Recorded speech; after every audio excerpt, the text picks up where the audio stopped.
Hello दोस्तों, welcome back to our channel study IQ judiciary. दोस्तों, आज के इस इंपॉर्टेंट सेशन में डिस्कशन करने वाले हैं कि कैसे आप गवर्नमेंट एडवोकेट बन सकते हैं। बेसिकली आपको पता होना चाहिए कि अगर आपको सरकारी अधिवक्ता बनना है तो आपके लिए कुछ बेसिक क्वालिफिकेशन की रिक्वायरमेंट है।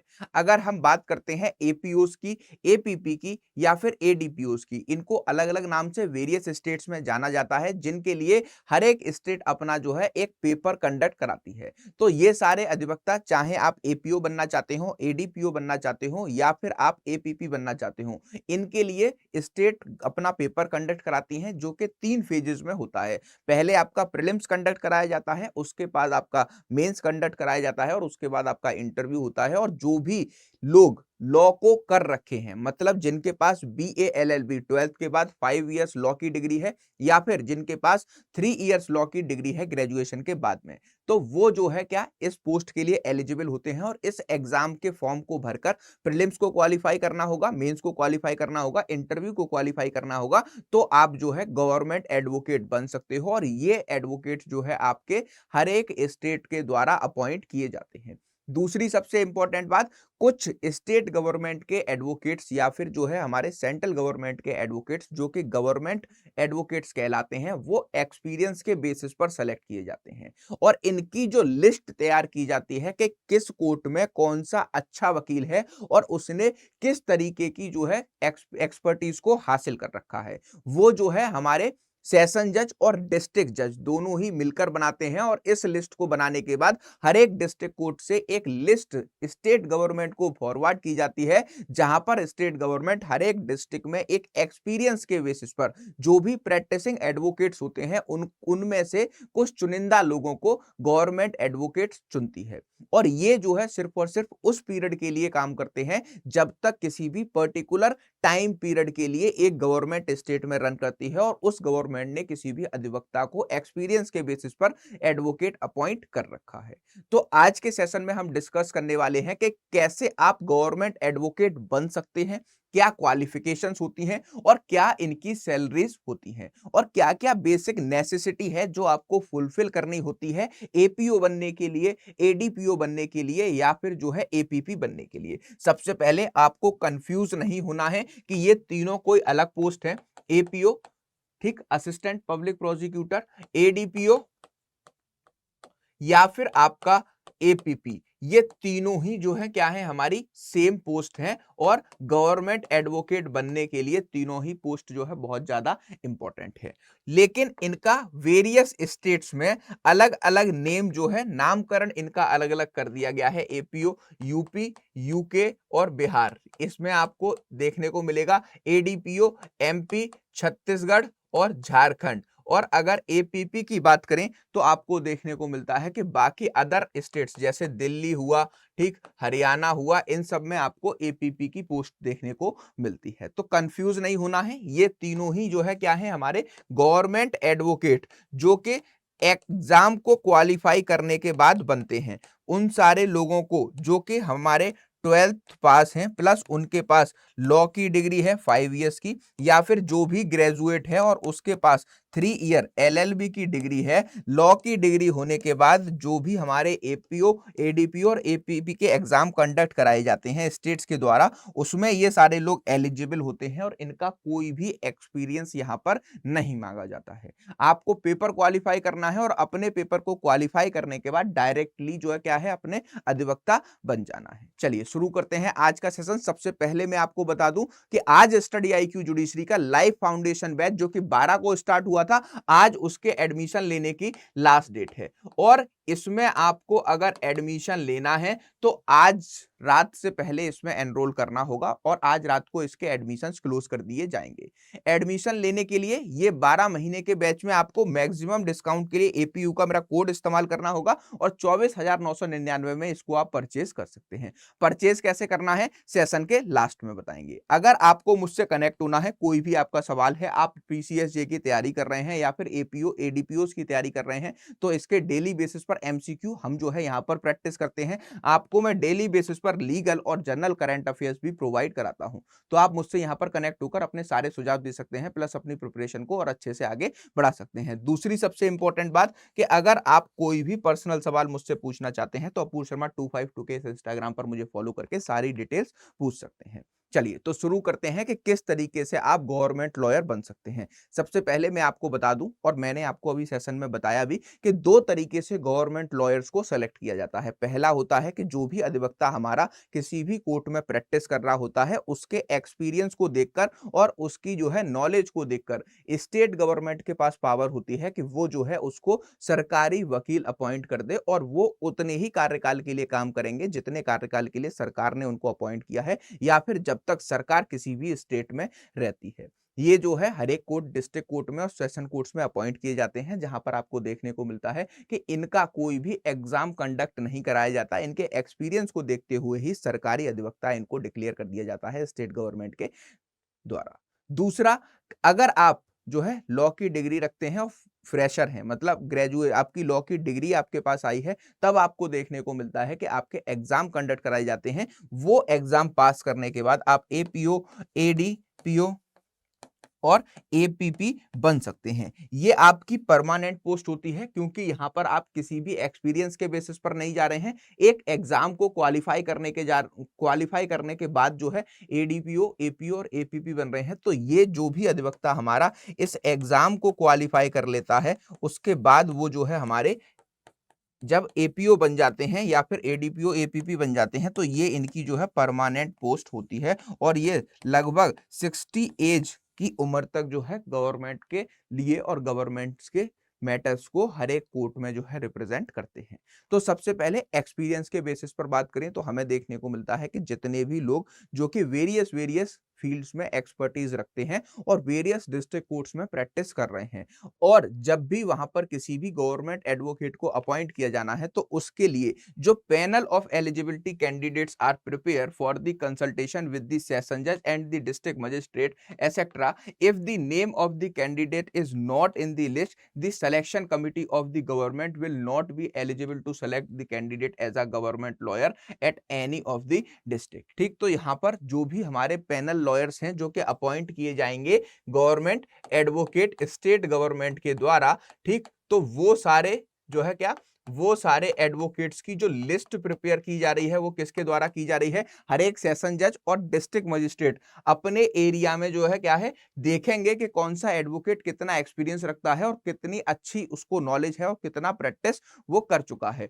उसके बेसिस पर जो टॉप बेस्ट लॉयर होंगे किसी भी डिस्ट्रिक्ट कोर्ट के, उनकी लिस्ट प्रिपेयर की जाएगी, और वो लिस्ट प्रिपेयर करने के बाद ये हमारे डिस्ट्रिक्ट मजिस्ट्रेट और सेशन जज कंसल्ट करने के बाद वो लिस्ट बनाकर क्या करेंगे, स्टेट गवर्नमेंट को भेज देंगे, और स्टेट गवर्नमेंट उस लिस्ट में लिखे हुए लोगों के नाम में से ही क्या करेगी, कुछ लोगों को चयनित कर लेगी और उनको जो है गवर्नमेंट प्लीडर डिक्लेयर कर देगी। क्लियर?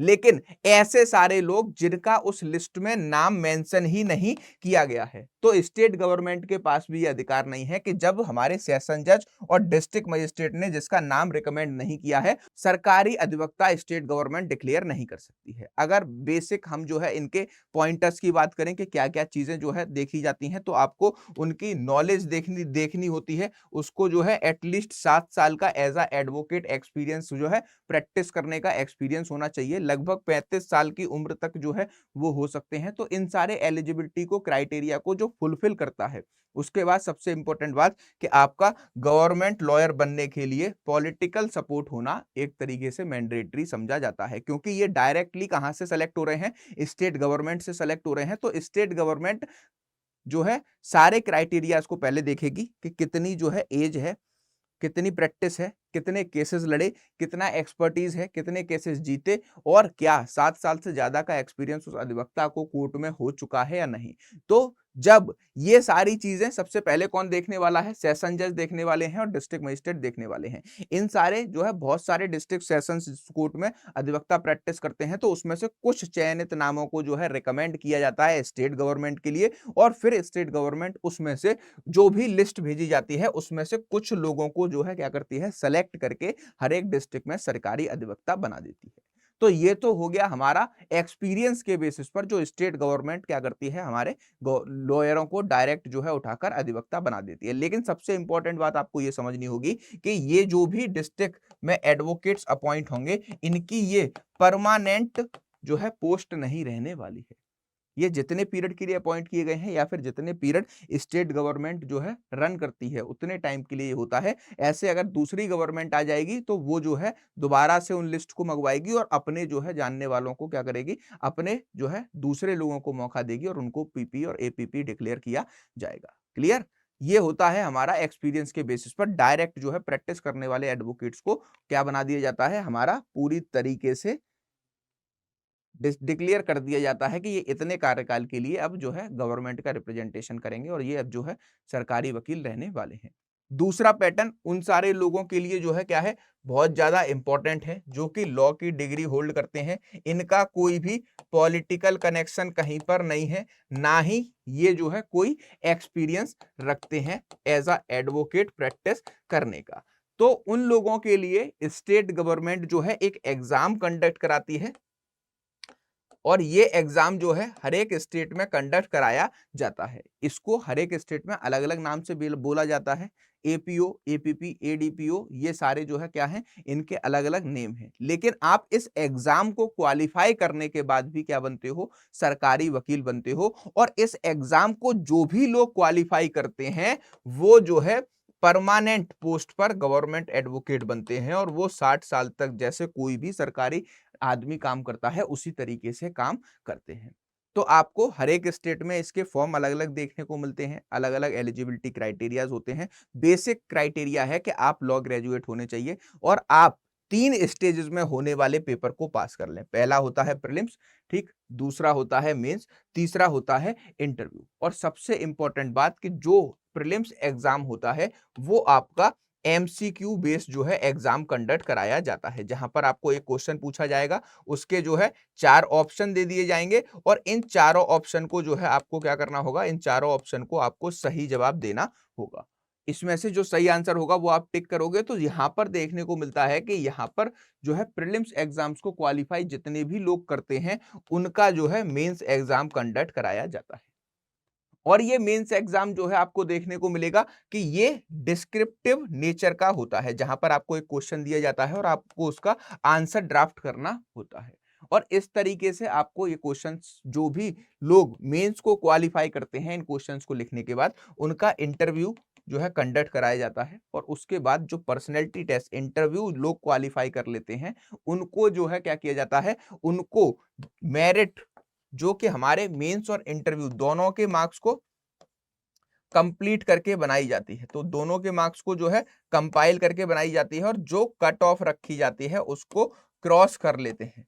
उनको जो है क्या, सरकारी वकील, एपीओ, एडीपीओ और बाकी जो है हमारे अलग अलग स्टेट्स में अलग अलग नेम से जाने वाले अधिवक्ता के रूप में परमानेंट तौर पर अपॉइंट कर दिया जाता है। इसमें आपको देखने को मिलता है कि वेरियस स्टेट्स का अलग अलग सिलेबस है, लेकिन अगर कोई भी लॉ का स्टूडेंट है और वो अच्छे से बेयर एक्ट को इंटरप्रेट करना जानता है और लॉ को रीड करना जानता है, तो उसके लिए ये बहुत ही ज्यादा गोल्डन अपॉर्चुनिटी होती है कि वो जो है अपने प्रीलिम्स की तैयारी घर बैठे ही कर सकता है। और प्रीलिम्स को निकालना, आपको मैं बता दूं कि सिंपल एक ही फोकस रहना चाहिए कि आपको बेयर एक्ट अच्छे से पढ़ना आते हो। एटलीस्ट आपने हर एक बेयर एक्ट को 2 से 3 बार तो मिनिमम पढ़ा ही हो, तो आप किसी भी स्टेट जुडिशरी का या फिर एपीयू का प्रीलिम्स इजीली क्रैक कर सकते हो। तो इस तरीके से बनते हैं हमारे सरकारी वकील, एक्सपीरियंस के बेसिस पर बता दिया और एग्जाम के बेसिस पर भी मैंने बता दिया। अब बात कर लेते हैं कि इनकी कितनी सैलरी होती है। देखो, सरकारी अधिवक्ताओं की सैलरी ज्यादा नहीं होती, चाहे एक्सपीरियंस के बेसिस पर आप बने हो, चाहे आप एडीपीओ और एपीओ के बेसिस पर भर्ती हुए हो, ठीक। तो ये असिस्टेंट पब्लिक प्रोसिक्यूटर की पोस्ट होती है। तो हमें यहाँ पर देखने को मिलता है 55,000 से लेकर 70,000 रुपए तक की एपीओ की सैलरी यहाँ पर देखने को हमें मिलती है। लेकिन जब हम बात करते हैं एक्सपीरियंस के बेसिस पर कोई भी इंसान बन गया है हमारा पब्लिक प्रोसिक्यूटर, तो उसमें उसको प्रैक्टिस करने में बहुत ज्यादा फायदा हो जाता है, क्योंकि वो गवर्नमेंट का प्लीडर है और उसके पास एक जो है सरकारी तख्ता हो गया है कुछ समय के लिए कि वो गवर्नमेंट के एडवोकेट्स केसेस को रिप्रेजेंट करेगा। प्लस इस हिसाब से उसके पास जो अदर केसेस हैं वो ज्यादा आने लगते हैं, जिसमें वो अपनी जो है अच्छी खासी मोटी फीस चार्ज करने लगते हैं। लेकिन अगर आप एपीओ और एडीपीओ के थ्रू गए हैं तो आपको देखने को मिलता है कि आपको 55 से लेकर 70,000 रुपए तक की ही सैलरी इसमें पूरी प्रोवाइड की जाती है। क्लियर? तो ये होता है हमारा पूरा का पूरा एलिजिबिलिटी क्राइटेरिया। और यहाँ पर जितने भी लोग लॉ ग्रेजुएट हैं, अगर वो 21 साल के हैं, उनके पास लॉ की डिग्री है, तो वो जो है वेरियस स्टेट्स के एपीओ, एडीपीओ और एपीपी एग्जाम्स को देने के लिए पूरी तरीके से एलिजिबल होते हैं। और ये एग्जाम देने की उम्र लगभग 35 साल तक होती है। लेकिन जितने भी रिजर्व कैटेगरी के कैंडिडेट्स हैं, उनको स्टेट स्पेसिफिक अलग अलग जो है एक्स्ट्रा कोटा मिलता है एज रिलैक्सेशन का। क्लियर? तो ये पूरी हमारी जानकारी थी एपीओ बनने की, एपीपी बनने की या एडीपीओ बनने की, या फिर एक्सपीरियंस के बेसिस पर सरकारी और गवर्नमेंट वकील बनने की, जो मैंने आपके साथ साझा की। अब मैं आपको बताना चाहता हूं स्टडी आईक्यू जुडिशरी का जो लाइफ फाउंडेशन बैच है, उसके एडमिशन आज जो है क्या किए जा रहे हैं, इसके एडमिशंस आज क्लोज किए जा रहे हैं। और आज रात 12 बजे से आपके पास अधिकार टाइम है कि आप रात को 12 बजे से तक जो है इसका पेमेंट कर सकते हैं और इसमें एडमिशन ले सकते हैं। जुडिशरी के लाइफ फाउंडेशन बैच का आज लास्ट डे है, तो जितने भी बच्चे अभी तक अपना एडमिशन नहीं ले पाए हैं, 12 को बैच स्टार्ट हुआ था, उनको करना क्या है, उनको गूगल पर जाना है, स्टडी आईक्यू जुडिशरी सर्च करना है और यहाँ पर हमारी ओरिजिनल वेबसाइट पर विजिट करते ही आपको first banner study IQ judiciary का देखने को मिलेगा। 40,000 का ये कोर्स है, 40,000 का मत खरीद लेना, बाय नाउ के ऑप्शन पर जाना और फटाफट से यहाँ पर ऑफर अवेलेबल में एक प्रोमो कोड अप्लाई करना है। और वो प्रोमो कोड क्या है, अगर आप मेरे नाम के 3 अक्षर डालते हो, दैट इज एपीयू, जैसे ही आप एपीयू टाइप करोगे आपको देखने को मिलेगा कि ये कोर्स आपको डबल वैलिडिटी के साथ सिर्फ और सिर्फ जो है 24,999 में मिल रहा है। मैक्सिमम डिस्काउंट स्टडी आईक्यू के किसी भी कोर्सेज पर एपीयू के कोर्स से ही मिलता है। 24,999 में 24 महीने के लिए दिया जा रहा है। 1,000 रुपए पर मंथ, जो किसी भी ट्यूशन फीस से कम है। इससे ज्यादा आप अपने बच्चों को पढ़ाने के लिए या फिर आप अपने जो है छोटे भाई बहनों को पढ़ाने के लिए ट्यूशन फीस देते हो, जहां पर बच्चे जाकर कोचिंग में डेली शाम को पढ़ के आते हैं, उससे भी कम ये फीस आपकी रखी गई है। और यहाँ पर प्रीलिम्स से लेकर इंटरव्यू तक का पूरा गाइडेंस प्रोग्राम सिविल जज जूनियर डिवीजन बनाने का 12 महीने में कंप्लीट कराया जाएगा और 12 महीने की एक्स्ट्रा वैलिडिटी आपको दी जाएगी, जिसमें आप देख सकते हो कि लाइव क्लासेस 1100 घंटे से ज्यादा, 1-to-1 मेंटरशिप प्रोग्राम, मेंटर भी आपको दिया जाएगा, hand written note for the mains prospective और प्रीलिम्स की 15 स्टेट की टेस्ट सीरीज, 15 स्टेट के लोकल लॉज, प्लस आपको इंटरव्यू गाइडेंस प्रोग्राम। जो भी बच्चे मेंस को क्वालिफाई करेंगे उनको स्टडी आईक्यू हेडक्वार्टर बुलाकर मॉक इंटरव्यूज कंडक्ट कराए जाएंगे और उन सब बच्चों को अच्छे से अपने इंटरव्यू को देने का, परफॉर्म करने का मौका मिलेगा।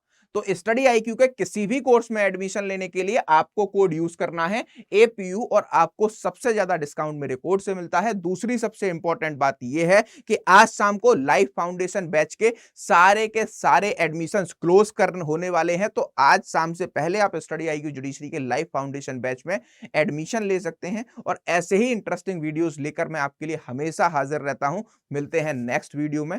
Thank you for watching.